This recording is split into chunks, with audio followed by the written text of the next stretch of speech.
మహబూబ్ నగర్ పట్టణంలో గత బీఆర్ఎస్ ప్రభుత్వంలో అభివృద్ధి జరుగుతుందని ఆశించామని కానీ అభివృద్ధి జరగలేదని కౌన్సిలర్ ఆనందర్ గౌడ్ అన్నారు. ఇన్నాళ్లు చైర్మన్ వైస్ చైర్మన్లు అవినీతి అక్రమాలకు పాల్పడటం వల్లే అవిశ్వాసానికి పూనుకున్నామని కౌన్సిలర్ తెలిపారు. వాటిలో కౌన్సిలర్లకు విలువ లేకుండా పోయిందని ప్రజలు తమను నిలదీసే స్థితికి వచ్చారని వాపోయారు.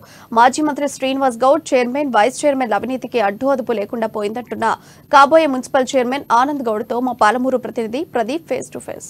మహబూబ్ నగర్ మున్సిపాలిటీలో ఈ రోజు కాంగ్రెస్ పార్టీ ఆధ్వర్యంలో అవిశ్వాస తీర్మానం ప్రవేశపెట్టారు. ఏదైతే 49 మంది ఉన్న కౌన్సిల్లో 36 మంది కాంగ్రెస్ కు సపోర్ట్ చేశారు. ఏదైతే ఇంతకు ముందు ఉన్న చైర్మన్ నరసింహులు అవిశ్వాస తీర్మానం పెట్టి తొలగించిన నేపథ్యం ఉంది. అయితే మనతో పాటు కౌన్సిలర్ ఆనంద్ గౌడ్ గారు ఉన్నారు. వారిని అడిగి మరణించారు. ప్రధానంగా పాలమూరు జిల్లా కేంద్రంలో మున్సిపాలిటీలో ఎందుకు అవిశ్వాస తీర్మానం పెట్టారు? ఎందుకు మీరు విసిగిపోయారా? ఏం జరిగింది అసలు? ఈరోజు మహబూబ్ నగర్ పట్టణంలో ఈరోజు అందరూ ప్రజలందరినీ కూడా ఒక వార్డులో అందరూ ఎన్నుకొని కౌన్సిలర్గా చేస్తే ఈరోజు వాళ్ళందరూ కూడా ఎలక్షన్ల సందర్భంలో వాళ్ళ ఇంటికి వెళ్ళి అక్కడ ఉన్న సమస్యలపైన వాళ్ళు మేము ఖచ్చితంగా ఈ సమస్యలను తీరుస్తాము, మీకు రోడ్లు వేస్తాము, డ్రైన్లు వేస్తామని మాట ఇవ్వడం జరిగింది. దానికి గాను ఈరోజు వాళ్ళు ఇచ్చిన కానుక ఏంటి అంటే ఈరోజు నమ్మి వీళ్ళు ఎంబడి ఉంటే చైర్మన్ కానీ వైస్ చైర్మన్ కానీ ఇక్కడ ఉన్న ఎవరిని కూడా కౌన్సిలర్లు కానీ ఎవరిని కూడా పట్టించుకోకుండా వాళ్ళ సమస్యల గురించి ఎవరిని కూడా చెప్పుకోవడానికి నోరెత్తకుండా కూడా కౌన్సిలర్ నోరెత్తే పరిస్థితి లేదు. ఎవరు కూడా గుడ్డిగా వచ్చి ఒకటి ఏంటి డూడు బసవనల్లాగా కూర్చొని పోయే పరిస్థితి ఉంది.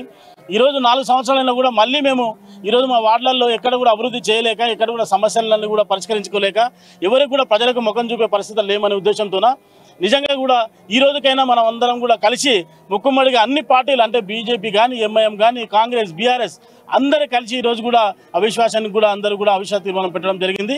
ముఖ్యంగా అభివృద్ధి పైన ముఖ్యంగా పట్టణంలో ఉన్న సమస్యలపైన అందరూ కూడా బాధలు పడుతున్నారు. వాళ్ళు వారి వార్డులలో కూడా ఎక్కడ కూడా సమస్యలు ఎక్కడ వేసిన గొంగడ అక్కడలాగే ఉంది.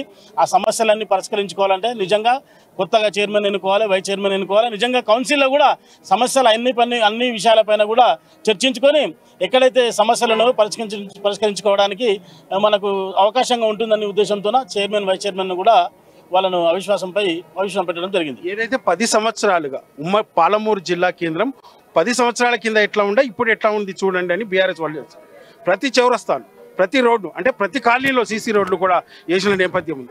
అటువంటిప్పుడు అభివృద్ధి జరగలేదని మీరు అంటున్నారు. అభివృద్ధి పేరు చెప్పి మీరు వచ్చేస్తున్నారు. ఒకవైపు అభివృద్ధి జరిగింది అంటున్నారు. కేవలం వ్యక్తిగత కారణాలతోనే ఈ అవిశ్వాస తీర్మానం పెట్టారని కూడా వారు ఆరోపిస్తున్నారు.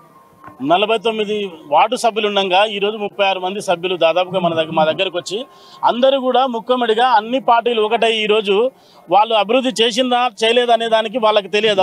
వాళ్ళు వార్డులలో మళ్ళీ కూడా కౌన్సిలర్గా పోయి ముఖం పెట్టుకొని మళ్ళీ ఎలక్షన్లో పోయి ఓటు అడగాలంటే మా పరిస్థితి బాగాలేదు. ఎక్కడ కూడా రోడ్లపైన చమక్ చౌరస్తాలు తప్ప ఇంటర్నల్ రోడ్స్ కానీ ఇంటర్నల్ డ్రైన్స్ కానీ ఇంటర్నల్లో ఎక్కడ కూడా చాలా దగ్గర సమస్యలు అలాగే ఉన్నాయి. నిజంగా అభివృద్ధికి నోచుకోని పరిస్థితి ఉంది చాలా దగ్గర. కాబట్టి ఆ విషయం పైనే వాళ్ళందరూ కూడా తిరుగుబాటులుగా ఈరోజు కూడా తిరుగుబాటు చేయడం జరిగింది. ఏదైతే ఒకటే సంవత్సరం కౌన్సిల్ సంబంధించి టైం ఉంది. ఈ ఒక్క సంవత్సరం 4 సంవత్సరాలు బీఆర్ఎస్ పార్టీ ఆధ్వర్యంలోనే అభివృద్ధి జరిగింది. ఈ ఒక్క సంవత్సరంలో ఏం చేయబోతున్నారు? అవిశ్వాస తీర్మానం పెట్టి ఏం సాధించారని కూడా ప్రశ్నలు వస్తున్నాయి. ఈరోజు అన్ని అంటే మొత్తం ప్రతి సమస్య నిజంగా ఈరోజు బర్నింగ్ ఇష్యూస్ ఏమున్నాయి మొత్తం వాళ్ళ అందరూ కూడా కౌన్సిలర్స్కి అందరికీ కూడా అవగాహన ఉంది. ఈరోజు ఆ రోజున్న టైంలో ఏదుంది వాళ్ళకు బుద్ధి పుట్టినట్టుగా వాళ్ళు పెట్టుకున్నారు వర్క్స్. కానీ ఈరోజు కౌన్సిల్ ఉందంటే కౌన్సిల్ ఎజెండా రాత్రి 11 గంటలకు ఇస్తే మార్నింగ్ 11 గంటలకు వచ్చి కౌన్సిల్లో చూస్తే ఆ రోజు ఎజెండా కూడా చదివే పరిస్థితి లేదు. అంటే అంత దొంగలు కొట్టుకుపోయినట్టు ఉండేది.